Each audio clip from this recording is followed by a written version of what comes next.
ഇന്നത്തെ ടോപ്പിക് സ്പോണ്ടൈലോലിസ്തെസിസിനെ പറ്റിയാണ്. നമ്മളുടെ വേർട്ടിബ്ര, അതായത് നട്ടലിൻ്റെ എല്ലുകൾ ഒരു യൂണിറ്റായിട്ടാണ് പ്രവർത്തിക്കുക. ഒരു ഫങ്ഷൻ അങ്ങനെ തന്നെയാണ്. നമുക്ക് 33 എല്ലുകളുണ്ട്. ഇതൊരൊറ്റ യൂണിറ്റായിട്ടാണ് മുമ്പിലേക്ക് പോകാനും ബാക്കിലേക്ക് പോകാനും വളയാനും തിരിയാനും. ഇപ്പം ഈ 33 എല്ലിൻ്റെ ഒരു എല്ല് മാത്രമായിട്ട് സ്ലിപ്പായിന്ന് വെച്ചോ, എന്താ പറ്റുക? സോ ഇത് ഒന്നെങ്കിൽ ഫ്രണ്ടിലേക്ക് പോകും അല്ലെങ്കിൽ ബാക്കിലേക്ക് പോകും. സോ ഒരെണ്ണം സ്ലിപ്പായാൽ മുകളിലത്തെ ഉള്ള ബാക്കി എല്ലുകൾ ഇങ്ങനെ മുമ്പിലേക്ക് പോകും. സോ ആ യൂണിറ്റിൻ്റെ ആ ഫങ്ഷനിങ് തെറ്റും. പേഷ്യൻറ്റ് വളയുമേ ഫുൾ യൂണിറ്റ് ഇങ്ങനെ വളയുന്ന പകരം ആ തെറ്റിയ ഭാഗത്താണ് ആക്ഷൻ വരാം.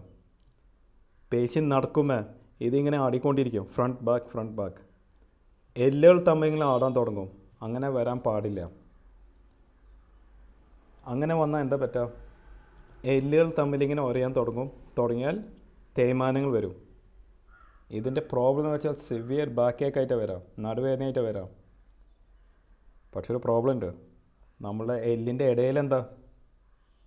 ഞരമ്പാ. സോ ഇത് നമ്മൾ കറക്റ്റായിട്ട് ട്രീറ്റിങ് ചെയ്തില്ലെങ്കിൽ അത് ഞരമ്പിൽ ബാധിക്കും.